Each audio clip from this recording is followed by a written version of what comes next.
This video is sponsored by Byte Tools. More about that a little later. I'm just a naturally curious person that likes to learn. So when I'm in a conversation with somebody and they bring up neurodiversity, like the Mm. next week and a half of my life are reading articles on making sure that your website is accessible and inclusive to different reading levels, different cognitive abilities. Like it's just like a rabbit hole within a rabbit hole. A cartoon of a man sitting at a computer typing on a keyboard. The view zooms out and we see dozens of other identical men working in office cubicles. The screen goes black. The words "working blind" appear in green, typed out as if on an older style computer. Hey guys, it's Sam. Welcome back to the channel where I help you learn how to live your best blind life. We are continuing our series on working blind, where we talk to pretty cool people living in the VIP community and who are working, in the hopes to give you guys some inspiration about what types of jobs might be available to you. So we got somebody pretty cool here, my friend James, and he's going to talk about his profession.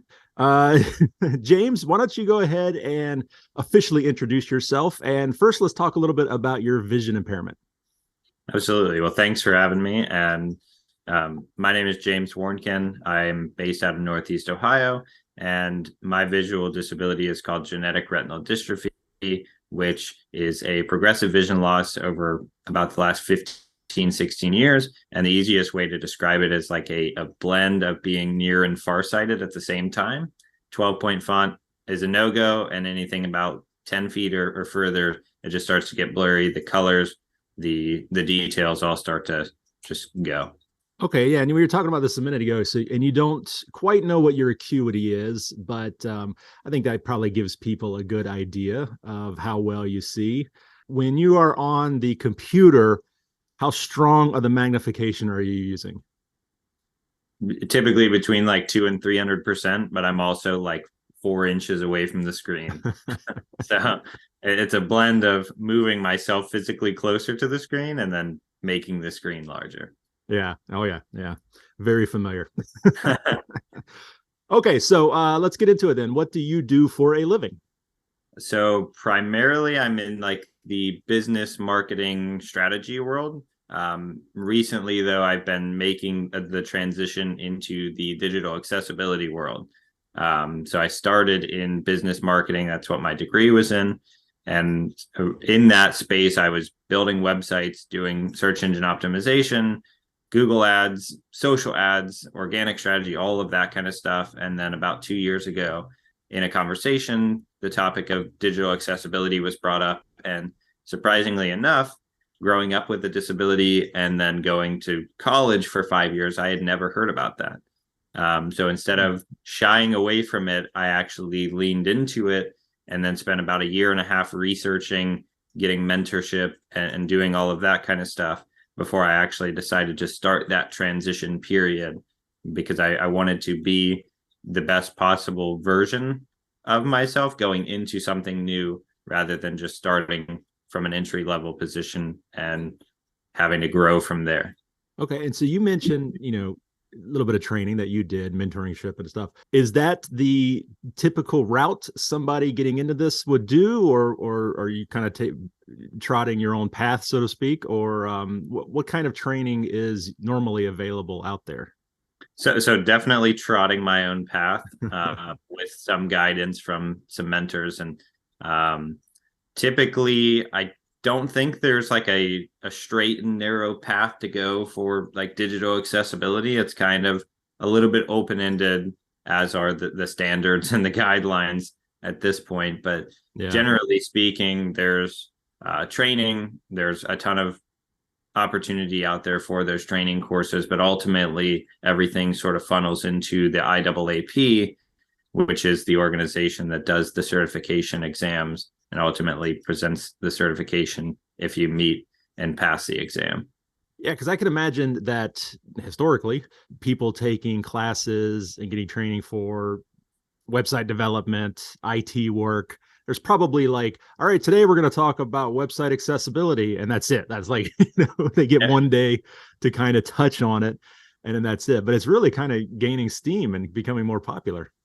Yeah, so there's sort of like a running joke between my like immediate network that out of a 4-year degree, there might be one class Right. period Yeah.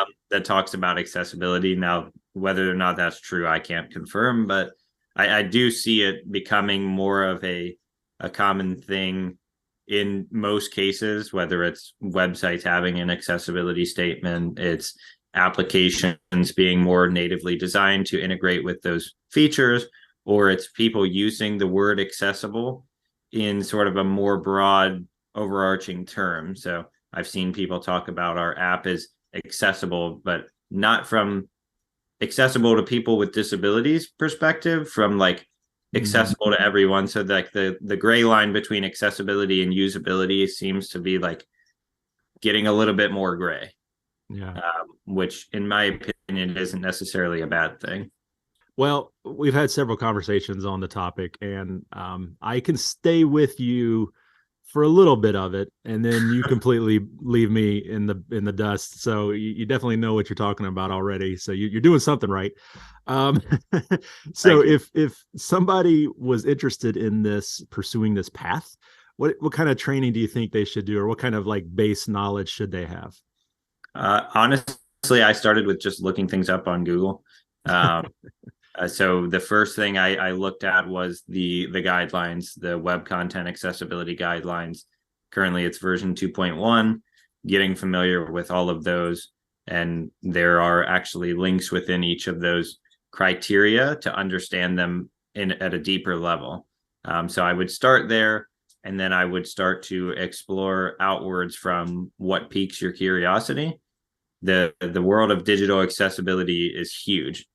So you Mhm. could focus on multimedia accessibility and making videos and audio and content more accessible. You could focus on websites. You could focus on mobile applications. You can focus on documents. You can focus on project management. So really, like through the exploration of those guidelines, because a lot of government policy, a lot of just business practice relies on those guidelines or makes reference or modifies them. So if you can understand those and then take what piques your interest, it will sort of etch out that pathway to getting to a role or a position in accessibility, which is a rapidly growing space. Oh, that's a good point. I don't think I've ever really kind of thought about it. That you're right. There seems to be a lot of different types out there, and if somebody wants to try and be good at all of it, that might be spreading yourself a little thin. You might need to kind of focus.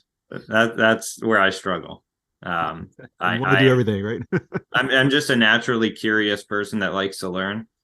So when I'm in a conversation with somebody and they bring up neurodiversity, like the Mm. next week and a half of my life are reading articles on making sure that your website is accessible and inclusive to different reading levels, different cognitive abilities. Like it's just like a rabbit hole within a rabbit hole.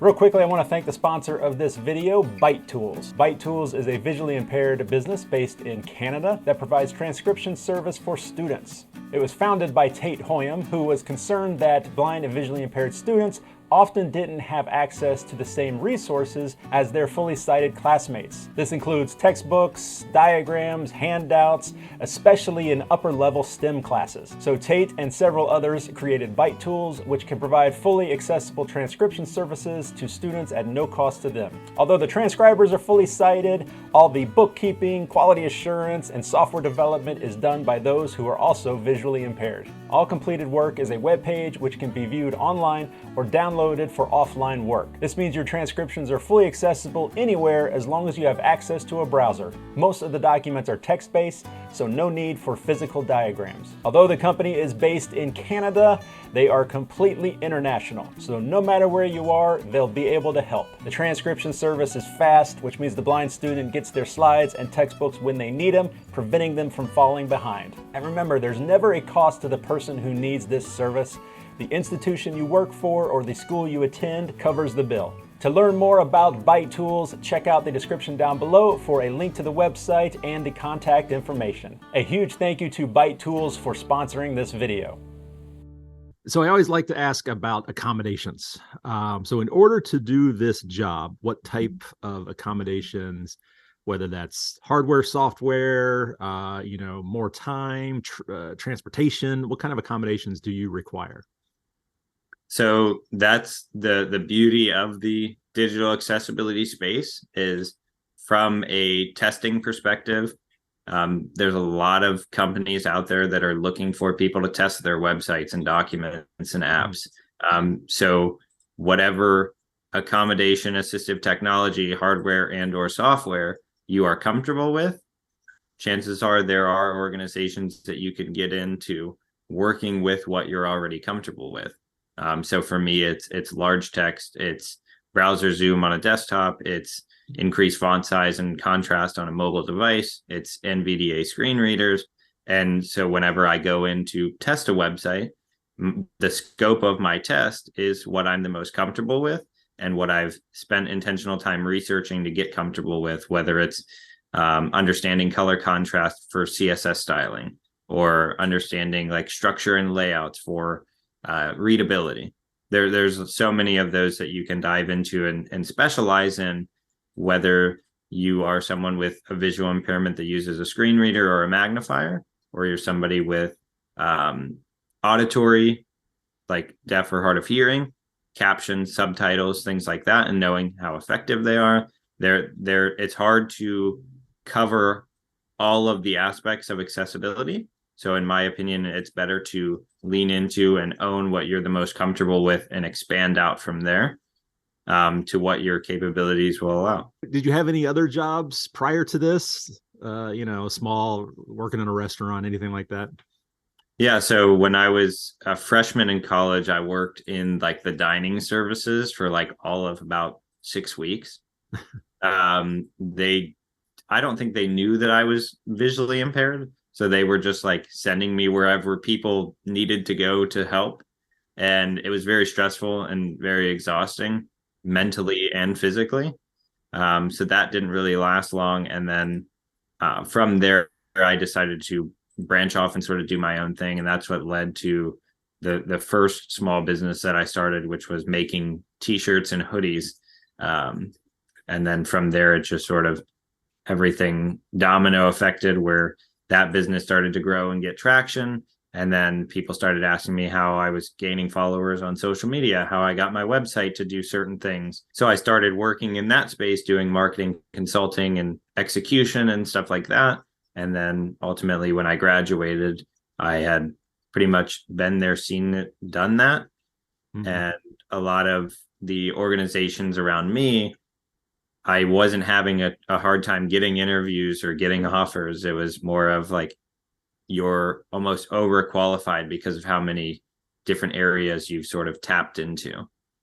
So for me, it was just taking full advantage of any opportunity that came my way and adding it to my tool belt and making sure that I was portraying that outwards to anybody that I was talking to, whether it was a client, an employer, a partner, anything like that. What's nice about this, it seems to be a running theme, is that all of the stuff you do from home, you do on your computer or your smartphone. So, with whatever adaptive equipment you have or the accessible software and features of your computer, it's all, it's all pretty easily managed. You don't have to travel anywhere. You don't have to go into an office. Right. Yep. I've been in two. So in college, I had 3 internships. 2 of them were in office and one of them was fully remote. The 2 in office weren't bad because they were both local organizations that had good policy in place. But the remote job was by far the least stressful in terms of accommodation, because I wasn't having to talk to anybody about it. And that's sort of a thing that I've gotten to understand, was not everybody's okay disclosing and sharing the level of vision that they have or don't have and what works for them. So I really enjoy the work from home lifestyle. Sometimes I do get a little bit stir crazy, but nothing going out to dinner can't fix. And a lot less explaining to people, I think, when I go sit with a client and open up my laptop and lean towards my screen and and they don't know. They're Right. a little bit confused or a little bit thrown off, but I'm very open to those conversations and answering their questions. And I've even turned my laptop around and shown them how big my text actually was, or turned on the Yeah. screen reader and just like, I just do my own thing. Like, Well, that kind of leads into the next question, which is I usually ask if your coworkers and colleagues are accepting of your vision impairment, but it seems like, especially with the accessibility, the website accessibility, they would probably see that as a benefit. yeah. The team I'm with, there's 4 of us here, and all of us are on the same page. One of the sort of core values within our team is empathy. So putting yourself in the shoes of the other person and thinking along those lines of treat others how you want to be treated. We apply that internally, externally, with our customers, with their customers. It sort of bleeds all the way through. And in a lot of cases, if I have a meeting in a physical location that I need to get to, I have 3 team members that I can call and say, hey, are you busy? I need to get down here for a quick 30-minute meeting. Are you available? Mm-hmm. And a lot of times they just tag along, because that's the way our team builds their relationships with our clients. Is it's like a family. It's not really business to business or business to consumer. It's, we're going to come hang out for a half hour, cover what we need to cover, and then that's that. But generally speaking, if I tell them I can't see something, it's immediate action on, okay, what can we do to make it easier for you? Yeah, that's great. All right, James. Well, I appreciate it. Thanks for sharing your story with us. If you'd like to get a hold of James, I'll have his contact information in the video description down below.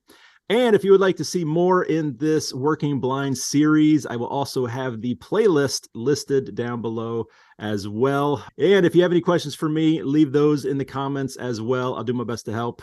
But that's it, guys. Thank you so much for watching. This is Sam with The Blind Life. I'll see you next time.